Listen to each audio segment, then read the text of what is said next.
महिला बालूशिल्पकार लक्ष्मी गौड सध्या आमच्यासोबत आहे। ताई, तुम्ही जुहू बीचवर एक प्रभू श्रीरामाची प्रतिमा आणि मंदिरची प्रतिमा इथे बनवण्याचे काम सध्या सुरू केली आहेत। कशा प्रकारचा हा प्रतिमा होणार आहेत आणि काय काय इथे तयार करतात?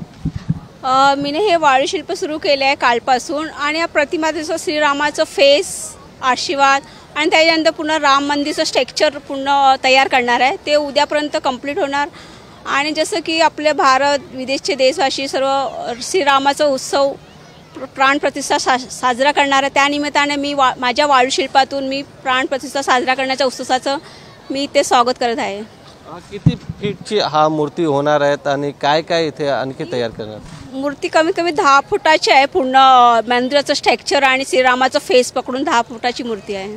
आणि किती दिवसापासून तुम्ही हा कार्य सुरू केली आणि कधी संपणार आहे? संपूर्ण जे मंदिर आहे कधी तयार होणार आहे? आम्ही 18 तारखेपासून सुरू केले आहे। सकाळी येतो आणि रात्री 10-11 वाजेपर्यंत करतो, परत सकाळी पहाटे येतो, परत 10-11 वाजे सुरू करतो, असं 22 तारखेपर्यंत पूर्ण कंप्लीट करणार सकाळचे पहाटे। 22 तारखेला प्रभू श्रीरामचंद्राची प्राणप्रतिष्ठा अयोध्यामध्ये होणार आहे। त्याच्यावर तुमची काय प्रतिक्रिया आहे? काय सांगणार तुम्ही देशवासियांना?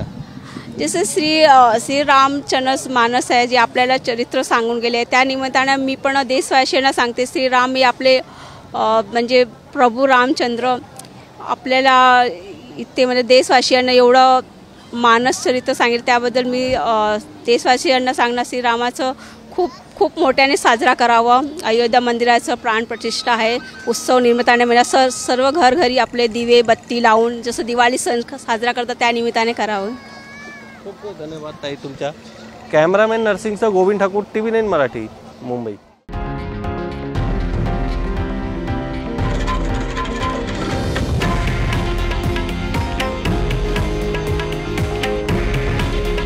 हे आहे देशातील नंबर 1 न्यूज नेटवर्क आणि आपण पाहत आहात TV9 मराठी। काळजी तुमची, हित महाराष्ट्राचं।